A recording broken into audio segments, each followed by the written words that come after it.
Evet, tekrardan selamlar, tekrardan merhabalar dostlar. Nasılsınız, iyisinizdir inşallah. Bizi soracak olursanız biz gayet iyiyiz dostlar. Öncelikle hepiniz kanalıma tekrardan hoş geldiniz. Abone olarak, beğeni atarak ve de yorum yaparak kanalıma ve de bana destek olan tüm gönüldaşlara buradan selamlarımı iletiyorum. Videonun başlığından da anlayacağınız üzere bu videomuzun konusu motosikletin uzun süre bekleyeceği dönemde ne gibi önlemler alınması gerekiyor? Muhafaza etmek için önlemlerimiz ne olmalı? Konumuz bu şekilde ilerleyecektir dostlar. Videoya hemen geçelim dostlar. Öncelikle nacizane düşüncelerimi, fikirlerimi ve de tecrübelerimi sizlere aktarmaya başlayayım. Dostlar, ben şahsen motoru uzun süre kullanmayacak olsam öncelikle motosikletimin benzin deposunu full bırakırım. Yani şu boğaza kadar, en son alacağı noktaya kadar depoyu fulllerim dostlar. Benzin depo kapağımı kapatırım. Daha sonrasında ise bu karbüratör üzerinde bulunan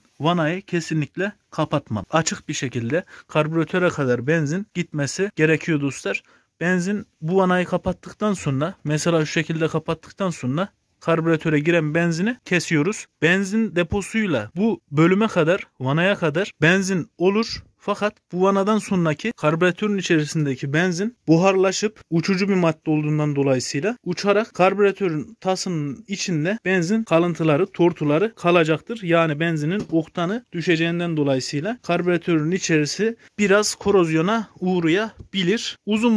Çok uzun vadede sıkıntılar yaratabilir ama 1-2 aylık süreçte herhangi bir problem yaratmaz. Bunu kapatıp kapatmamak size kalmış diyorum. Ben şahsen kapalı bırakmam dostlar. Öncelikle birinci yapmamız gereken benzin deposunu fullleyip daha sonrasında ise vanayı ben kapatmayacağımı söyledim. Siz kapatabilirsiniz, kapatmayabilirsiniz. Bu size kalmış. Bu dostlar, benzin deposunu fulllememizin nedeni benzin deposunun içerisinin paslanmaması ve de korozyona uğramamasıdır dostlar. Ayrıyetten bir WD-40 yardımıyla, yağlayıcı bir sprey yardımıyla paslanacak bölgelere yağlayıcı spreyi uygulayarak paslanmaları biraz daha uzun süre engellemek diye düşünüyorum dostlar. Ben daha öncesinde hiç uzun süre motoru yatırmak durumunda kalmadım. Fakat yatırsaydım kesinlikle, mesela bu koltuğu kaldırınca ilk gözüme bura çarptı. Şuraları yağlayıp daha sonrasında muhafaza etmeye geçerdim dostlar. İkinci bir konu ise motosikletimizi muhafaza etmeden önce kesinlikle bu şekilde pis bırakmamalıyız dostlar. Tertemiz temizledikten sonra, özellikle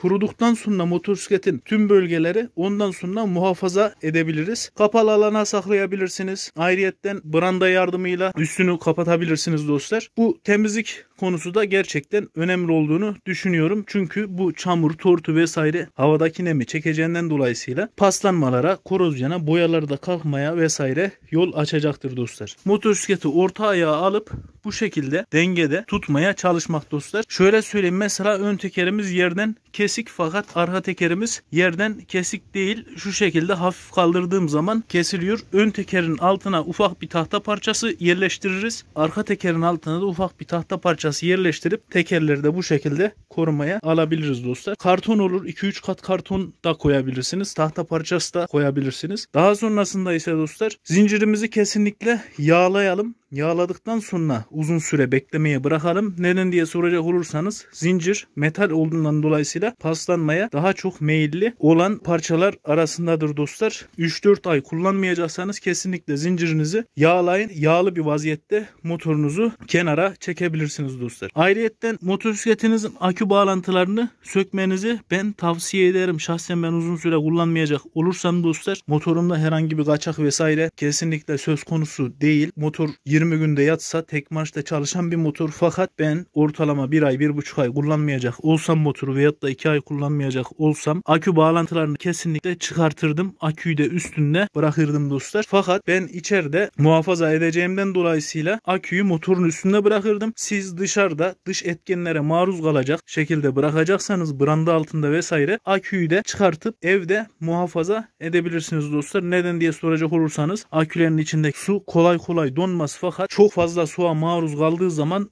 donma gerçekleşebilir. Gerçekleşmezse dahi dostlar akünüz zarar görebilir. Çok fazla soğuk havaya maruz kaldığından dolayısıyla. Zinciri özellikle yağlamanız gerekiyor. Benzin deposunun full olmasını düşünüyorum dostlar. Benzin deposunun kesinlikle paslanmaması açısından ben şahsen öncelikle çok detaylı bir temizlik yapar. Daha sonrasında bu dediğim maddeleri gerçekleştirdim dostlar. Ama dostlar şöyle de bir konu var. Motosikletimizi temizledik, yıkadık, kuruttuk. Zincirimizi yağladık. Benzin depomuzu doldurduk.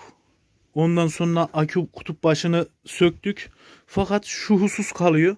Motor 3-4 ay civarında bir yatma durumunu gerçekleştirecekse motorun içerisinde karıncalanma vesaire olmaması için bu 3-4 ay içerisinde olmayabilir fakat tedbir almakta fayda olduğunu düşünüyorum dostlar. Bundan sebeple motorumuzu ayda bir de olsa 4-5 dakika motorun içerisindeki yağın dolaşım yapması açısından 3-4 dakika dolaşım yapsa yeterli diye düşünüyorum dostlar.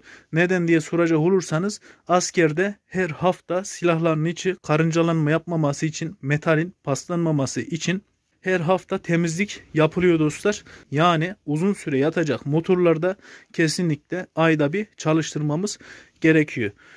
Aküyü söktük abi nasıl çalıştıracak diyen vatandaşlar için aküyü getirirsin kardeşim. Hemen 2 dakikada montajını gerçekleştirirsin.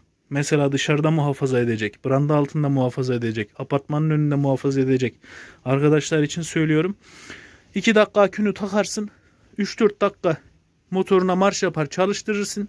Motorun içindeki yağ dolaşımını gerçekleştirir. Her bölgesini yağlar. Daha sonrasında motorunu stop eder. Akünü tekrar söker. Eve götürür. Motorunu gerçekten branda yardımıyla vesaire kapatırsın. Veyahut da hiç kapatmayacak olan arkadaşlar için de motorunun koltuğunu kapatırsın. Ondan sonra muhafaza etmiş olursun dostlar. Ama dışarıda muhafaza edecek arkadaşlar dostlar için de kesinlikle üstünü bir naylon yardımıyla da kapatmaları her zaman için daha iyi olacaktır dostlar. Önemli düşündüğüm ben şahsen uzun süre motoru yatıracak olsam aklıma gelenler ve de yapacaklarım bu şekildeydi. Bu şekilde daha fazla video gelmesini istiyorsanız kanalıma destek olmak için abone olup beğeni atıp yorum yapıp desteklerinizi esirgemezseniz şimdiden çok sevinirim. Kendinize iyi bakın. Kalın sağlıcakla dostlar. Allah'a emanet olun.